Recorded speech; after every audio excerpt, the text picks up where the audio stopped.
Oh my gosh, something's missing. Why, yes, our subframe has been removed. And it is strategically placed over here. Welcome back to our project here. So I found a replacement subframe, brand new from Cadillac. Substantial discount, and it was overstocked, so it is coming out of Michigan. And since I'm located in California, I have about 3 weeks to wait until it arrives. So in the meantime, since our project car here has about 124,000 miles on it, and we don't know through any of the documentation or history whether the timing chain has been replaced, I went ahead and ordered the replacement timing chain kit from our friends over at Rock Auto, and as you can see, I have got the majority of the engine torn down, the ancillary parts anyway, in preparation to put on that new timing chain system. A lot of people out there say you cannot do a timing chain job in a Cadillac SRX. They are incorrect. No offense to them, but here's proof you can.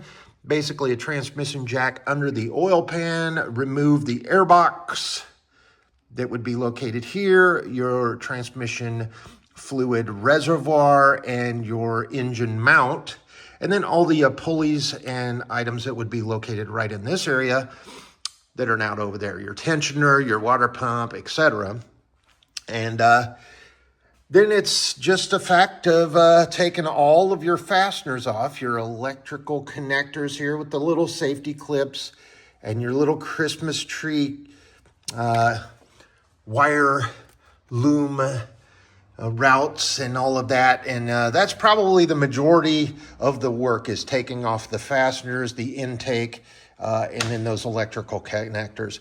And the other thing is, this vehicle does have a drain petcock down there where I'm pointing. That is the lower radiator hose. It's basically right on the edge of that and the radiator. That drains the radiator itself and your expansion tank, or your coolant expansion tank. However, you have to take off your front lower skid plate to get to the petcock. Once that drains, make sure you have something down there. You'll probably get about 1.5 gallons out of there. However, when you pull off the water pump from this area and your inlet pipe right here to the engine block itself, you're going to have a mess. So as you can see, learn by doing. Make sure you have something down there. I would recommend, if you had like a bread pan shaped container, to place it right below here. When you pull that water pump off, you're going to get, I would say, probably a good 1 gallon of coolant coming out of there, and that's still draining. So I've got a microfiber towel in there trying to soak it up, so when I pull off that timing chain cover, we won't have as much of a mess. Couple of I guess more quirks.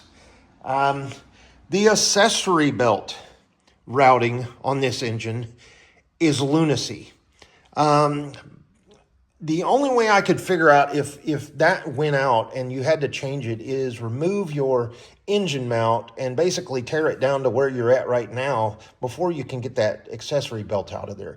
The way it's routed is just, it's probably about a 6-foot diameter, but it goes around your crank pulley, 2 different idlers, your AC, your alternator, another idler, a tensioner, a power steering pump, another idler, and your water pump. And if you look at here's an idler right here. Now that is out away from where it is mounted, but if I screwed that back in, basically your accessory belt, if you can see the crank pulley, the grooves, right below all of your variable valve timing solenoid clips. That's not it. You also have, now I'm not sure if this is a crank position sensor or an oil level sensor, but do you see this right here? That is exactly 1/4 inch from the harmonic damper on the end of the crankshaft. That would be a pretty critical thing to lose if you lost an accessory belt. So kind of strange how they engineered that. So back to our vehicle. Recommendations. Number one, make sure you have a transmission jack or some sort of a jack under here with a block of wood to get it up underneath your oil pan, because you are going to have to support the lower part of the engine when you remove your engine mount that would be here, as well as the air box, etc. You are going to have to take off your fender liner right here. After you do that, pretty much you can get to everything in here. This is one of the most pleasurable experience of an engine I've had to work on in a while. We've worked on a Mini Cooper and no room. We worked at a Volkswagen GTI. Obviously that engine was blown. We had to replace the entire engine, but not a lot of room. The Volkswagen CC project, not a lot of room. Our Volvo, we didn't have to do anything in the engine bay except for replace a fender and a headlight on that project, and then some brake pads, and we're done. Oh, and a rear brake light that was about $250.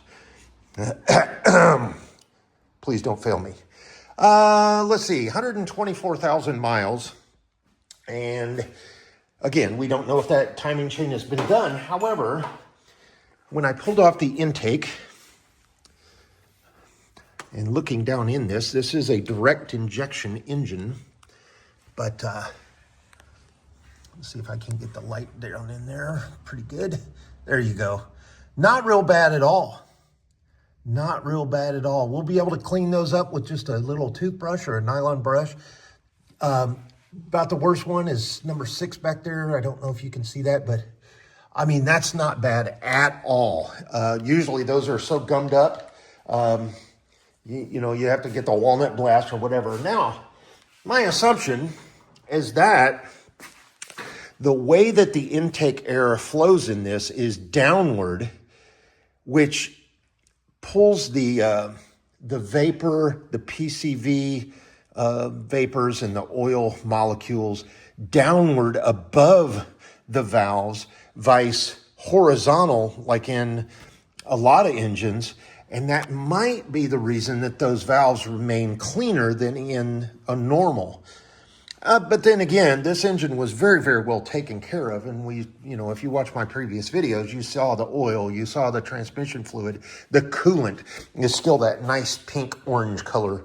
And just look at the aluminum on this engine.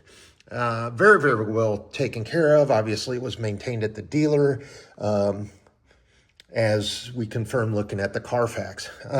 So just a couple of things left to do here. I got to pull off the harmonic damper. I've got to move the power steering pump out of the way, and then I'll be able to take off the valve cover on each side here, the front and the rear, and then take off the timing chain cover itself.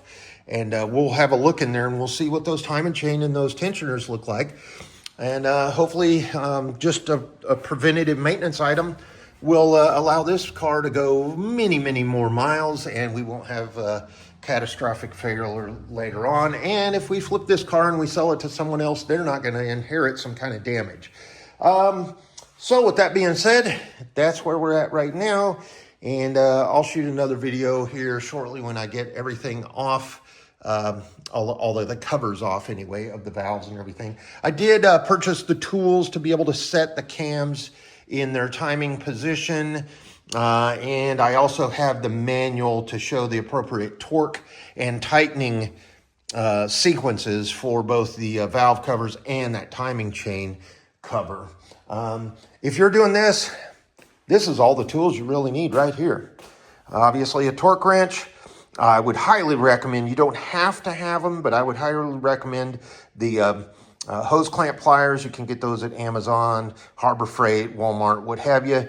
You are going to need a light of some sort. I just use a cheapo flashlight because this project is going very, very easy.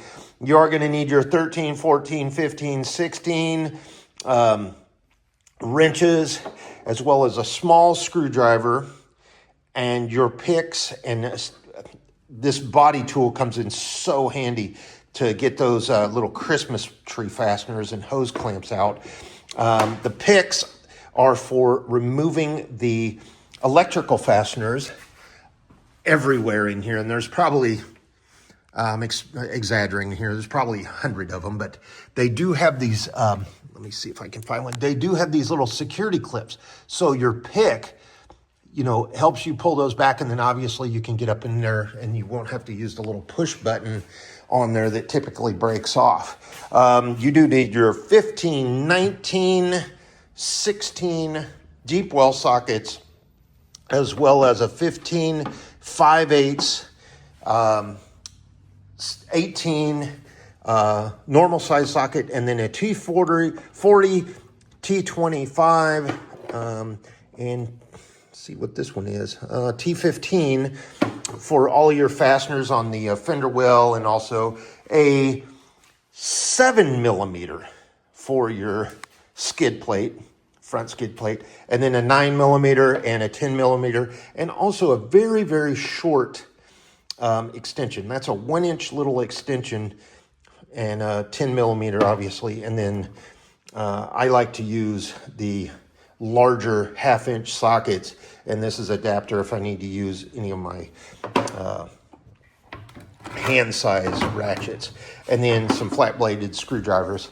Now, the reason for that very short little extension is because there's not a lot of room in between the engine, the accessory belts, etc., and the frame, okay?